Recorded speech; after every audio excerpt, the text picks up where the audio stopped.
I bet you make the most delicious thing out of your kitchen, whether it's a jam or a salsa, a cookie, a kombucha, a coffee, a cupcake, you name it. I bet there's something delicious coming out of your kitchen that people ask you for time and time again. You're the hit of the party when you bring this to that party, right? So you might be asking yourself, or everybody tells you that you should start that food business. You should turn your hobby, this delicious hobby, into a food business. Well, I am gonna give you 4 questions to ask yourself before you start and before you jump in, whether you should actually start that food business.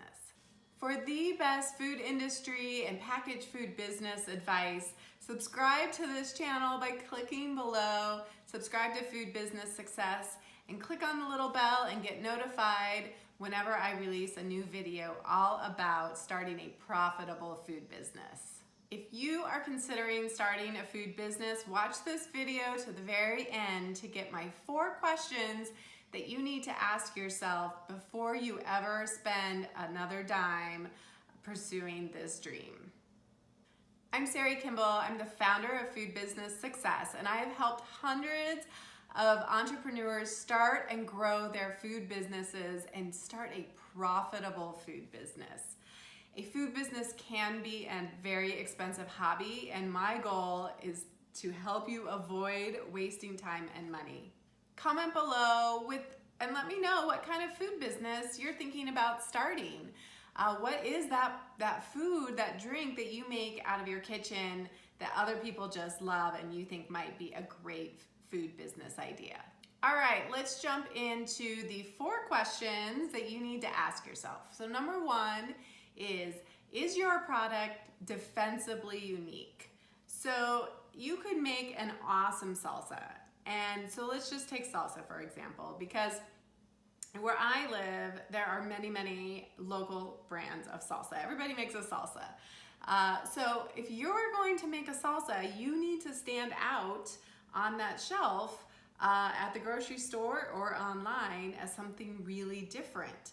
So what are the things that you could say about that salsa that would really help you stand out?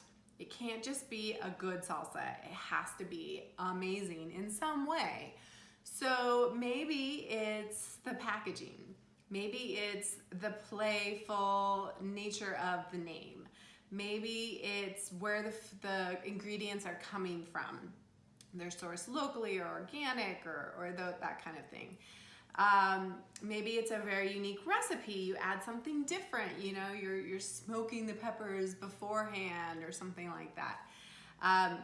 And then maybe there's something about you as the entrepreneur that is bringing something really interesting to that brand and to that product. But you have to have something that is defensively unique. We also see a lot of things that, other things that make it defensively unique are you solving a problem? So things like, are you bringing in, an allergen-friendly food in that you've created that's going to be nut-free or dairy-free or paleo or keto and kind of these tribal diets? Or are you going to be satisfying a desire, right? Like you make the most delicious chocolate truffle with chocolate sourced from some amazing place, sprinkled with sea salt from the Himalayas, so it's something that is just wildly decadent and amazing. But you have to figure out a way to make yourself, differentiate yourself on the shelf so that you jump off for customers. Okay, so the second question is, do you know yourself? And that's kind of a strange way to ask it, so let me explain that a little bit more. What I want you to do is kind of take inventory of what you're good at and how it is that you want to be spending your time in this business. So if you could wave your magic wand and you created your salsa business, how is it that you want to be spending time in that business? Do you want to be the one making it? Do you want to be the one going to the farm and sourcing the ingredients? Do you want to be creating new recipes? Do you want to be the one selling it? Do you want to be at farmers markets? Do you want to be selling it into grocery stores? Do you want to be demoing it? sampling it out. Where do you want to be spending your time? And you also need to explore what your goals are. And I recommend a 1-year goal and then kind of a 3-year goal when people are thinking about their food business. It will generally take you 2 to 3 years to actually be profitable if you do it right. So you just want to understand more about yourself and the risks that you want to take and your lifestyle. I actually met with a client recently who was considering starting, they did make a salsa, but they made some other pickled and jarred things. And she talked about how fun it would be to make this with her family and sell it at farmers markets, and people asked for it all the time. And her and her husband and family had a great life, right?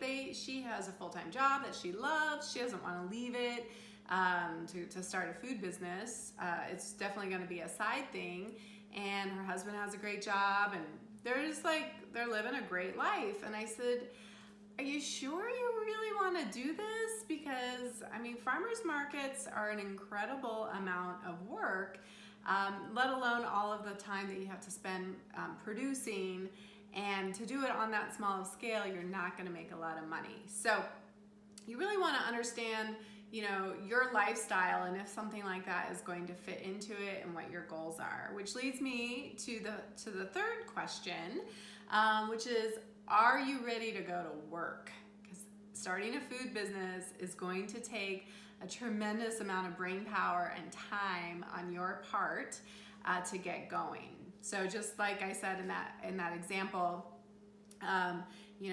do you really want to work your 40-hour-a-week job? And especially if you love it and you really have no intention of leaving, is that what you want to be doing, is making your product in the evenings and late at night and on the weekends and then spending every weekend at the farmer's market? This is what you're going to have to do to get it going. Every food business, unless you start out with just a pile of cash to start with, I would say 98% of food businesses, they start really small. They start at a farmer's market. They start in small independent grocery stores. But you're gonna have to hustle and you're gonna have to work to be able to get yourself up to be a bigger brand and to get some scale so that you are profitable. So just make sure that really is gonna jive with what your goals are and your lifestyle and kind of what's going on in your personal world. And then the last question, the fourth question is, do you have some money to put into this business? You are going to need to in the early stages, bring some of your own money, or can you borrow money from friends and family to get started? And how much money is actually really dependent on a lot of things, and I'm going to make another video about that. So I encourage you to stay tuned, check out this channel, subscribe, and then you'll know when I post that video about how much money it's going to take to start your food business. But you are going to have to come in with some amount of capital. And it might only need to be $500 or $1,000. It might need to be quite a bit more than that. So part of starting a business is that you're willing to go all in your time and your money, and you're going to do whatever you need to do to make it work. So just make sure your head is kind of aligned with that before you just make the leap and say you're going to do it. So are you ready to start your food business? Have you answered those questions and you're like, yeah, I still want to go forward? Check out my business checklist below. You just click on the link and you can get that delivered right to your email. It's a step-by-step guide of all the things that you need to do to start that food business. So click below and get that delivered right to your inbox. Also, if you want to join a community of other food business entrepreneurs, I highly encourage you to check out my private Facebook called Grow Your Food Business. So just search for that on Facebook, and you can ask to join that group and be among other food business entrepreneurs, which I highly encourage, so that you can ask questions and I'll jump in there as well and answer your questions. If you like this video, please let me know. Give me a thumbs up, like this video, comment below. Let me know what other questions you have or what kind of food business you're making. I'd love to be able to make more videos about questions that you have, and I'll try and get those answered for you. Thanks for watching.